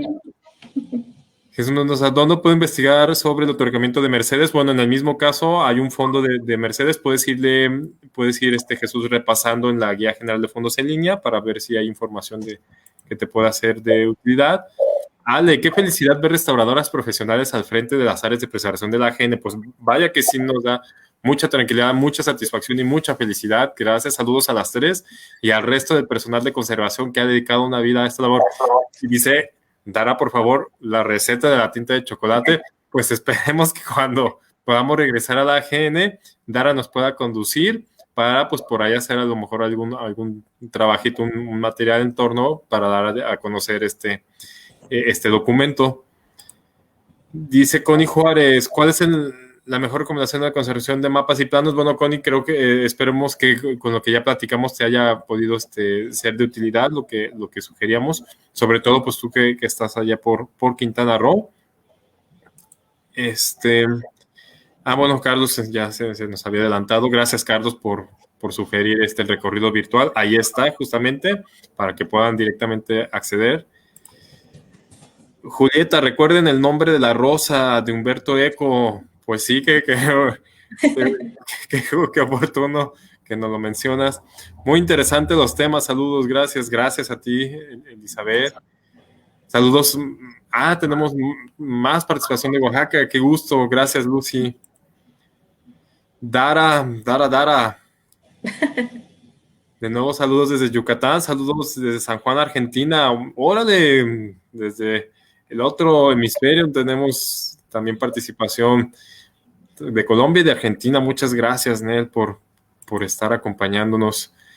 Ya andas muy trasnochado, porque ya es muy nochecita en Argentina, pero gracias por estar todavía aquí en Vela con nosotros. Cristian, saludos desde Sonora. Les envía el maestro Cristian Alberto Orellano López, titular de Unidad de Transparencia del Instituto de Becas. Muchísimas gracias, estimado Cristian. Pues aquí estamos entusiasmados con su participación. Ramón García, si se desea preservar, ¿por qué no digitalizar y volverlo más accesible al público? Investigadores, bueno, ya Dara nos había dado algunos aportes al respecto y sin duda, bueno, pues la digitalización se ofrece como una alternativa para eso. Pero fíjate que yo coincido, Dara, cuando mencionabas que tiene también una mística, ¿no? El contacto con el documento. Y es que claro que sí, o sea, es un encuentro único, o sea, de repente, pues yo no sé si haya pasado, pero habrá quien hasta pueda tener epifanías, ¿no? Cuando está ahí con el documento. No, es toda una experiencia, o sea, saber que estás teniendo un contacto, que es un puente con la historia, pues, o sea, es un vehículo de estar con un material que fue generado siglos atrás. Entonces, pero sin duda, bueno, sí se ofrece como una una buena alternativa para la preservación, lo que es la digitalización. Alejandro, ¿por qué primero se tienen que ver los estados de los documentos? Pues ya nos lo explicaba Susana, y también te invitamos a darte una vueltita por nuestro canal de YouTube, donde en este video que hicimos sobre los diagnósticos generales de conservación, pues nos platica Susana de por qué es necesario primero identificar cuál es el estado en el que se encuentran los documentos para luego pues poder valorar cuáles están más en riesgo y a partir de sus características pues definir la mejor intervención. Julieta, ¿hacia dónde creen que se dirija la conservación y restauración de acervos documentales en México? A ver, ¿qué tal, Tara? ¿Hacia dónde va la tendencia? Pues yo creo que es una pregunta muy interesante. Creo que también es como muy compleja porque puede tener muchas ramificaciones. Creo yo que, digo, sin ánimos de sonar muy simplista, creo que vamos por buen camino porque estamos haciendo mucho trabajo colaborativo entre especialistas de varias instituciones, estamos también involucrando mucho las reflexiones con restauradores que trabajan también desde el ámbito privado, ¿no? Particulares, hemos estado, y no digo nosotros simplemente como AGN, sino los restauradores de acervos documentales como gremio tal, hemos estado haciendo mucha reflexión al respecto de hacia dónde nos estamos encaminando como un área pequeñita de especialización, cuáles son realmente estos sismas o estos paradigmas que tenemos que romper, porque estamos siendo, o sea, nos están volteando a ver, ¿no? En realidad estamos empezando a posicionarnos en un lugar en el que ya no nos voltean a ver únicamente para preguntarnos cosas técnicas, sino ya empezamos a tener también cuestiones de mayor trasfondo. Estamos siendo también como considerados por los archivistas, por los historiadores, en cuestiones, en temas o en preguntas que son como ya muy serias, ¿no? Que ya no son simplemente oye, es que se me desempastó mi libro, ¿no? Porque luego esas son las preguntas que hacen, ¿no? O ¿qué hago aquí porque se me rompió esta hoja? Sino que ya nos preguntan cuestiones así como, ¿puedo garantizar la conservación preventiva desde esta postura? O hacen ya preguntas en las que se nota que ya hay como una reflexión previa, que hubo una investigación, que tal vez hubo un consenso un poquito más colegiado, y entonces ya nos vienen con preguntas que son, que nos hacen también a nosotros, digamos, como detenernos un poquito y mirar hacia adentro y también analizar de qué manera nosotros como conservadores de acervos documentales tenemos que involucrarnos aún más con otro tipo de profesiones para empezar a trabajar de manera más simbiótica, ¿no? O sea, ya no es posible el decir, el archivista va por un lado, el bibliotecario va por un lado y el restaurador va por su lado, ¿no? O sea, todos en realidad tenemos que generar metodologías conjuntas de colaboración en la que cada uno aportemos desde nuestra área del conocimiento para entonces multiplicar o triplicar los trabajos. Entonces, yo creo que nos estamos dirigiendo hacia una perspectiva en la que hay mucho más trabajo, en la que tal vez inicialmente vamos a tener muchas más preguntas de las respuestas que podamos encontrar, pero yo pienso que justamente eso es lo importante, ¿no? Empezar este movimiento que ya se ha generado. Y pues bueno, cuando menos en materia de acervos existe un grupo también de preservación documental que tiene también su página en Facebook, que se dedica también a publicar todo lo, pues todo lo concerniente a normatividad que se genera desde el propio grupo, a compartir notas, artículos, publicaciones, cosas muy específicas en cuestiones de conservación documental. Y pues bueno, yo creo que es que también es un área que va despertando y que pues seguramente poco a poco iremos viendo mucho mayor impacto. Buenísimo, muchas gracias, Dara. Mari todavía nos acompaña, muchas gracias por quedarte en estas 2 horas de transmisión. Felicitaciones desde Sabinas, Coahuila, nos envía Patricia Martínez, muchas gracias. Beni García desde el Estado de México, Gracias, Benny. Desde la UAE, Universidad Autónoma del Estado de México, presente. Erika Boque, muchas gracias. Nel, bueno, a propósito de que comentábamos de que si se estaba trasnochando allá en Argentina, estudiante de archivística, no, pues eso nos honra mucho, Nel, que nos esté sintonizando y que la AGN de México sea pues un referente.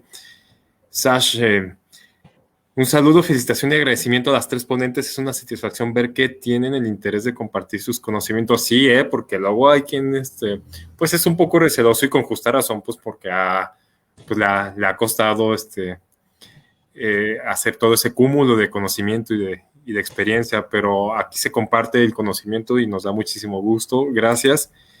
Y Vero Aristas, saludos desde Tulancingo de Bravo, Hidalgo, Archivo Municipal. Muchas gracias, Vero. Y lo logramos por fin, entonces llegamos a una exitosa conclusión de nuestros diálogos digitales dedicados a la restauración, a la función y a los profesionales de la restauración. Buenas noches, Magdalena, desde Chihuahua. Y bueno, pues ha sido una charla muy, muy enriquecedora. Les agradecemos de sobremanera que pues nos hayan permitido enriquecernos de su conocimiento, de su experiencia a lo largo, pues ya fueron 2 horas de que aguantaron y que pues disculpen de que abusamos un poquito porque pues ya que hay que dormir porque al rato hay que trabajar, ¿verdad? Por supuesto. Pero pues muy encantados, la verdad creo que el público no me dejará mentir, fue maravillosa esta charla, esperemos que se repita pronto, con ya un estudio de caso, con algunos otros temas por ahí que puedan estar en la coyuntura, y bueno, pues no sé si quieran agregar algo más para cerrar esta edición.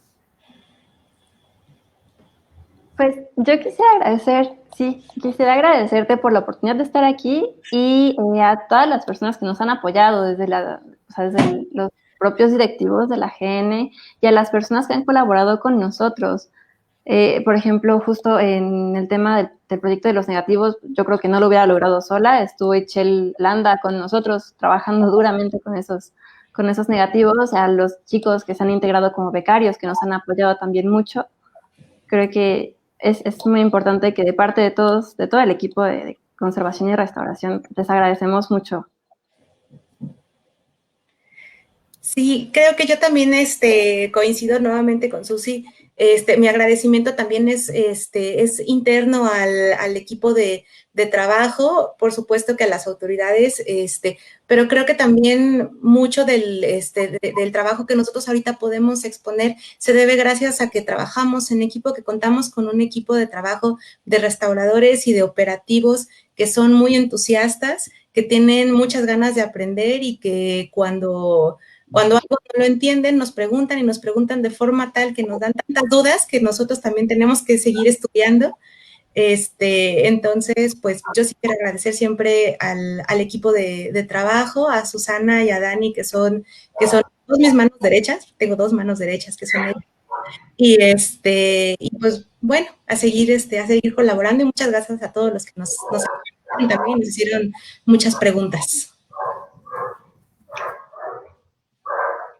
Sí, yo también quiero agradecer pues a todo el equipo de la AGN, que también pues siempre está ahí trabajando duramente para que logremos pues todos los objetivos que nos hemos propuesto. Y pues también te agradezco mucho, Samuel, por darnos la oportunidad de participar y de dar a conocer como un poco pues nuestro quehacer y pues de difundirlo, ¿no? No, hombre, pues gracias a ustedes, nosotros encantados, y gracias a la Dirección de Preservación del Patrimonio Documental, que es el área a la que está adscrita la Subdirección de Investigación y Conservación del Patrimonio. Y pues bueno, así llegamos a la conclusión de nuestra 10ª edición. Muchísimas gracias a todos los que aguantaron estas 2 horas y los fieles de esta transmisión. Encantadísimos con su participación. Síganse cuidando, por favor, para que pronto estén de vuelta las condiciones necesarias para vernos en el AGN y vernos pues en general en el espacio público. Mientras tanto, pues ya saben, a quedarnos en casa, usar cubrebocas, sana distancia, desinfección y todo lo que ya sabemos que se tiene que hacer. Pásenla bien y pues tenemos una cita dentro de 2 semanas en la 11ª edición de Diálogos Digitales con el AGN. Muchísimas gracias y buenas noches. Buenas noches.